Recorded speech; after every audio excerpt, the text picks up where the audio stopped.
My name's Anne Harnan. I'm a home economist and a recipe writer, and I'm an ambassador for Love British Food.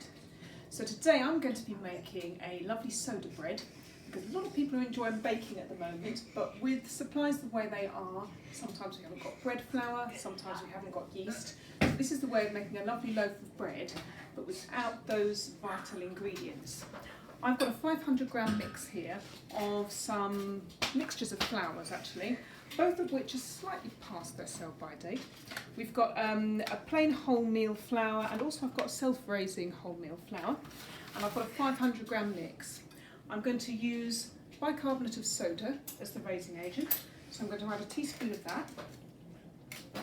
And as that bakes, mixed with the liquid, it's going to release carbon dioxide, and that's what acts to rise the bread. Now for our wet ingredients, I need to make some buttermilk. I haven't bought buttermilk, so I'm going to make soured milk. You could also use a natural yoghurt, because that's got a good consistency, or if you've got enough regular milk, which I have plenty of this week, you can sour it slightly with a squeeze of lemon juice. So what I'm going to do is I'm going to add this lemon juice to the milk, and I'm not quite sure how much it will take. It's a good squeeze really, and I've got lovely juicy lemons this week, so I'm going to pop that in there, and I'm going to show this to the camera, but you can see at the top how the milk has just started to sour and to curdle. We'll leave that for a few minutes and it will thicken it slightly, and that's going to be a perfect substitute to the buttermilk, which we're not using at the moment. So I've got my dried ingredients. I'm going to add some salt to the bread as well. I do find it helps just to bring out the flavour.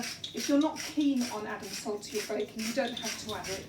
Personally, I'm a big fan. So we'll let the buttermilk set for a little. The oven is set on high. It's on at about 230 degrees, so that's the hottest one you've got on your domestic oven, and you could need a greased baking sheet. My next little tip, which our mums, our grandmas always done, is get your butter pat paper and wipe your tray, therefore greasing your tray and using up all the little last bits of butter. You can fold that back and put it in your fridge for next time you're doing a cake tin or something like that. Right, so I've got my dry ingredients in here, and now I'm going to add my buttermilk. Now, depending on what your blend of flours are, you may not need all of this milk. I've said in my recipe that it's sort of between 250 and 300 mils. I use a round-ended knife for mixing the dry ingredients together before I get my hands in there. So I shall just bring that together. So that's coming together beautifully now, so it's time to get my hands in there and just bring the dough together into a nice lump. Now, as I mentioned before, I've made this with wholemeal flour, I've made it with self-raising flour, plain flour. It really doesn't tend to matter what mix of flours you use. It's quite a nice foolproof recipe. Similarly, it's nice and easy because you don't have to knead it too much.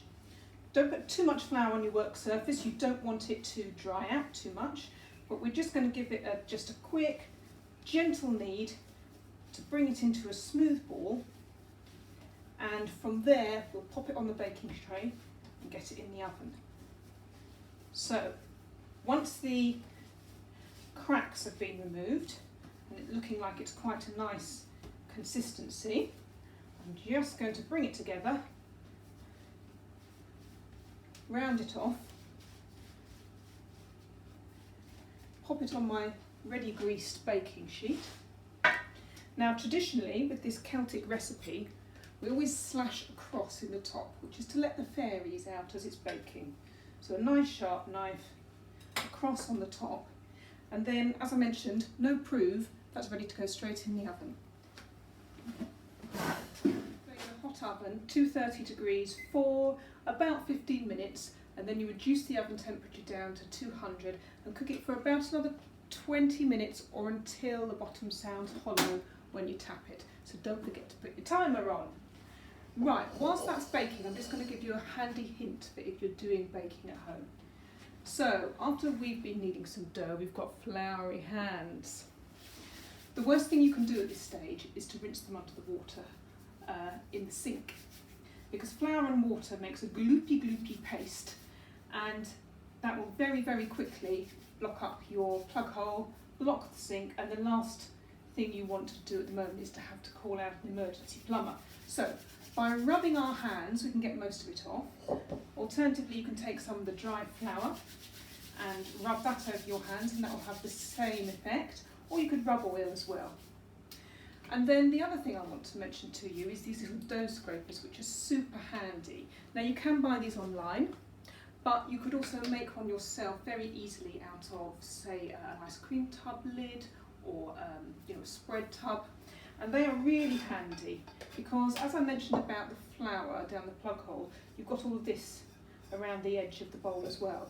Now, we're not putting that down the sink, remember? We want that to go in the bin and not block up our plug holes. So use your dough scraper to scrape the excess dough away from the edges of the bowl like that, and all of that will just tip into the bin. Cut to bin shot, but I've just moved the bin out of the way so you couldn't see it whilst I was baking. So we'll do that later. And similarly, you can use this scraper again just for clearing your work surface.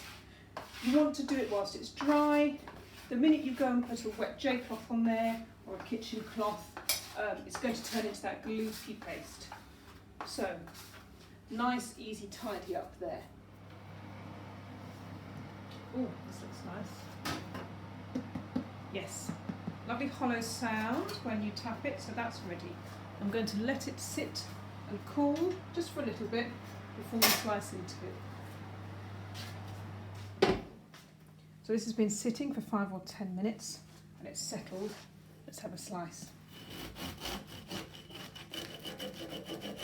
Oh, lovely. Still steaming. Now that's lovely eaten fresh, or you might want to toast it and have it with your scrambled eggs for a lovely brunch. It's got that lovely scent of the soda about it, and I think nothing better than to serve that with some lovely English butter and some English cheeses. We all know we need to be supporting our English dairy farmers at the moment, the dairy industry. There's big surpluses and we need to buy British, so if you can get to a local farm shop and support the local cheese makers, or even buying online, cheese is a great robust product to get sent through the post. I've got some lovely Cornish kern here, which is a bit like a Cornish yarg. It comes with a black rind on it, and it's sort of a Gouda style cheese. It's quite nutty, quite intense, a lovely hard cheese, and that would be lovely with our soda bread. And also I've got a tiny pat of butter, which is from a farm in Gloucestershire, Nether End Farm, churned in Gloucestershire betwixt the Severn and the Rye. Doesn't that sound lovely? So I think that is worth saving that little pat of butter for. I'll have it with my nutty cheese, a little nibble, and that will be delicious.